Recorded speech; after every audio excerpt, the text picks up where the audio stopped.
Hello दोस्तों, मैं संजीव तोमर आशा करता हूँ, उम्मीद करता हूँ कि आप सभी लोग अपने जीवन में स्वस्थ होंगे, मस्त होंगे और बेहतर कर रहे होंगे। दोस्तों, आज मैं एक ऐसे मुद्दे पे बात करूंगा कि आप बचे हुए 4 महीनों में पिछले 8 महीनों से 100 गुना बेहतर कार्य कैसे करें। दोस्तों, बात करता हूँ सबसे पहले जो इंपॉर्टेंट चीज है। भाई, सबसे पहले इंपॉर्टेंट चीज है आपकी लाइफ में, मैं फिर बोलता हूँ और पहले भी बोला है, दोबारा बोल रहा हूँ, मेडिटेशन और फिजिकल हेल्थ। दोस्तों, अगर आप चाहते हो कि आपके जीवन में बदलाव आए तो सबसे ज्यादा जरूरी चीज मैं बताता हूँ कि आप अपनी मेंटल हेल्थ पे काम करिए, मेडिटेशन करिए, क्योंकि आपकी मेंटल हेल्थ आपकी बॉडी को गवर्न करती है। मैं फिर दोबारा ये बात दोहराऊंगा।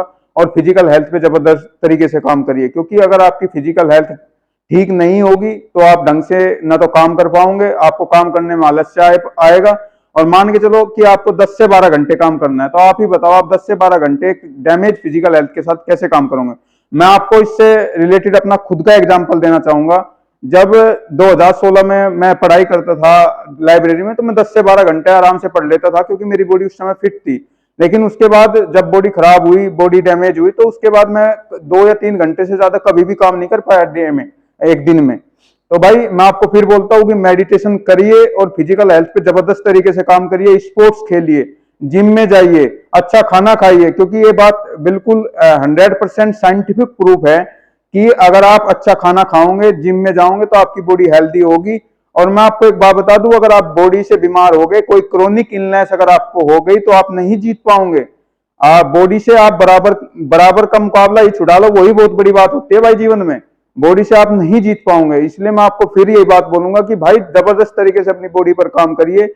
आप चाहे बिजनेसमैन हो, चाहे आप पढ़ाई करते हो, चाहे आप स्पोर्ट्स खेलते हो, आप कुछ भी करते हो, बॉडी आपके लिए बहुत जरूरी है। मेंटल हेल्थ आपके लिए बहुत जरूरी है। मेंटल हेल्थ आपकी बॉडी को गवर्न करती है। लेकिन बॉडी तभी काम कर पाएगी जब आपकी बॉडी स्वस्थ होगी। इसलिए मैं आपको फिर से यही बात बोलूंगा कि बॉडी पर जबरदस्त तरीके से काम करो, स्पोर्ट्स खेलो, खूब मेहनत करो। दूसरी चीज है भाई, जो इंपॉर्टेंट चीज है, टाइम।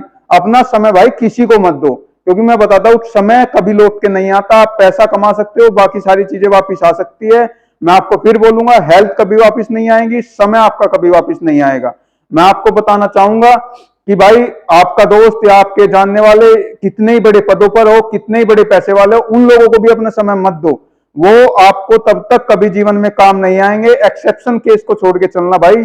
जब तक आप उनसे ऊंचे पदों पर नहीं होंगे, उनसे ज्यादा आपकी वैल्यू नहीं होगी, उनसे ज्यादा आप कामयाब नहीं होंगे, तब तक वे लोग आपके कभी काम नहीं आने वाले। आप फालतू में उन लोगों के बारे में बात करके उनको अपना समय देके अपना टाइम वेस्ट कर रहे हो। मेरी बात समझो भाई, अपना समय किसी को मत दो, अपना समय केवल खुद पे लगाओ। अगर आप खुद जीवन में भाई ऊंचाइयां छू रहे होंगे, तो आसपास की सभी चीजें आपकी मदद करेगी। लेकिन अगर आप उन लोगों से नीचे रहोगे, तो आप फालतू में उनके बारे में बातें करके अपना समय वेस्ट कर रहे हो। और समय, मैं बता रहा हूं, कभी वापिस नहीं आता। सबसे वैल्यूएबल चीज अगर जीवन में है तो वो टाइम है और हेल्थ है। तीसरी चीज भाई, बदले की भावना से कभी काम मत करो कि मुझे उसे दिखाना इसलिए मैं काम करूं। नहीं भाई, आप काम इसलिए करो कि आपको खुद के लिए काम करना है, आपको अपने जीवन को ऊंचाइयों पर पहुंचाना है, आपको अपने जीवन को बेहतर बनाना है, ना कि किसी को दिखाने के लिए। किसी को दिखाने के लिए भाई कब तक काम करोगे। आज आपसे लोग चाहते हैं कि ये करो, कल लोग चाहेंगे कि ये करो। भाई, आप किसी को दिखाने के लिए काम मत करो, अपने बेहतर करने के लिए काम करो, खुद के लिए काम करो। चौथी चीज भाई, मैं जो सबसे इंपॉर्टेंट बात आपको बताना चाहूंगा, सबसे इंपॉर्टेंट चीज ये है, कभी भी अपनी पर्सनल लाइफ किसी से शेयर मत करो। जब तक कोई एक्सेप्शनल केस ही आपकी लाइफ में कोई ऐसा व्यक्ति ना हो जिस पर आपको पूर्ण रूप से बिलीव हो कि ये बंदा विश्वसनीय है, मैं इस पर पूर्ण रूप से विश्वास करता हूं, तब तक आप अपनी पर्सनल लाइफ किसी भी आदमी से शेयर मत करो। क्योंकि लोग आंसू पोंछने की भी लोग यहाँ कीमत लगाते हैं भाई। इसमें बिल्कुल सत्य बात बता रहा हूं, बिल्कुल सच बात बता रहा हूं। लोग आपकी बात सुनेंगे, उन लोगों को आपकी फीलिंग से कोई कदर नहीं है, वो आपकी बात सुनेंगे, पीछे बाद में आपकी मजाक बनाएंगे। खैर, उनकी मजाक बनाने से तो कोई फर्क नहीं पड़ता लाइफ में। लेकिन भाई, किसी को पर्सनल लाइफ बता के, अपनी फीलिंग्स बता के अपना टाइम वेस्ट क्यों करना। क्योंकि लोग समझने वाले नहीं है, वो अपने दिमाग के हिसाब से, अपनी चीजों के हिसाब से आपकी लाइफ को कैलकुलेट करेंगे। इसलिए आपको खुद पर विश्वास करना है और खुद से आगे बढ़ना है। जब आपकी पर्सनल लाइफ खराब चल रही हो भाई, खुद से बात करो, अकेले में खुद से बात करो। मैं बताता हूं, आप में इतनी शक्ति है, आप में इतनी क्षमता है, आप खुद अपने आप अपनी समस्याओं को सॉर्ट आउट कर लोगे।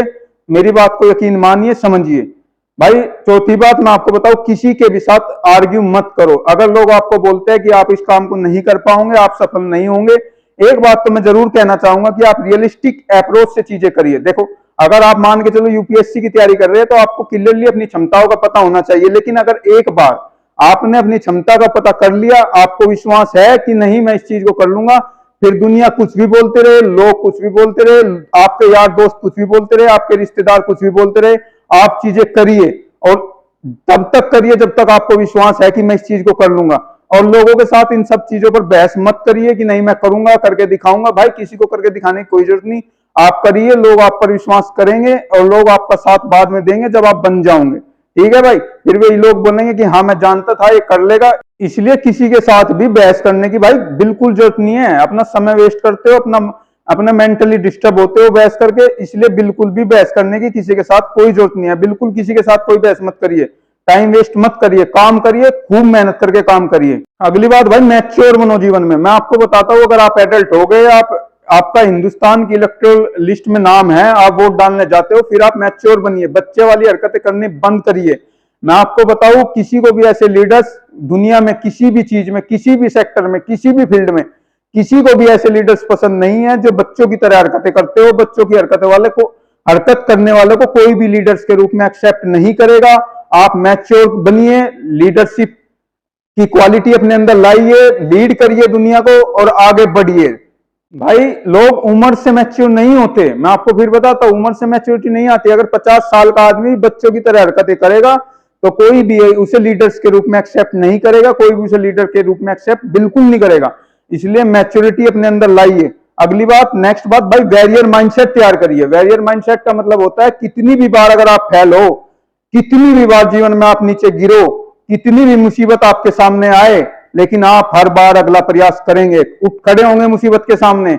और मैं आपको विश्वास दिलाता हूं, आप कितनी भी बड़ी मुसीबत को जीवन में जीत लेंगे। आपके अंदर उठ खड़े होने की क्षमता है, मैं आपको विश्वास दिलाता हूं, आप कितनी भी बड़ी मुसीबत को जीत लेंगे। आप कितनी बार भी फेल होंगे, आप फिर उठ खड़े होंगे, विश्वास करो मेरी बात का। मैं यह बात आपको कहना चाहूंगा, लोग आपको नीचे गिराने की कोशिश करते रहेंगे, लेकिन आपको लोगों की बातों में नहीं आना। आपको अपने काम पर विश्वास होना चाहिए। अगर आप ईमानदारी से जानते हो कि जो आप कर रहे हो वो बिल्कुल सही है, ईमानदारी से आपने अपने आप से अकेले में बात कर ली और आप ये सब चीज जानते हो कि हाँ जो मैं कर रहा हूं वो बिल्कुल ठीक है, तो फिर आगे बढ़िए। चाहे मौत भी आपका रास्ता रोके, आपको नहीं रुकना है। वैरियर माइंडसेट के साथ आपको चीजों को करना है। और मैं बताता हूं, आप सब चीजें जितनी भी आपने अपने जीवन में चाही है, सब चीजें आप अपने जीवन में जीत लेंगे।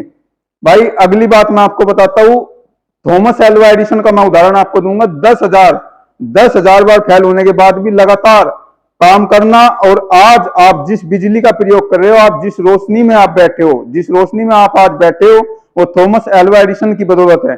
और एक लास्ट चीज जो सबसे इंपॉर्टेंट मैं आप लोगों को बताना चाहूंगा, वो ये है भाई कि जीवन में सब कुछ पाने के बाद भी सब कुछ खोने के लिए तैयार रहिए।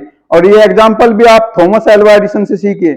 7-8 बिल्डिंग की उनकी लैब थी, प्रयोगशाला थी, और एक दिन पूरी की पूरी प्रयोगशाला में आग लग गई। और उनके पड़ोसी ने दरवाजा खटखटाया, उनको बताया कि थॉमस तुम्हारी लेबोरेटरी जल रही है।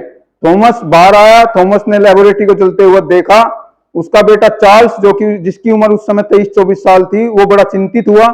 उसने अपने पिताजी को कहा कि पिताजी लेबोरेटरी जल रही है, प्रयोगशाला जल रही है, आप कुछ क्यों नहीं करते? तो उन्होंने कहा कि तुम अपनी मम्मी को बुला के लाओ। चार्ल्स ने कहा मम्मी क्या करेगी? कह रहा उनको भी दिखाओ कि कितना बेहतरीन नजारा है।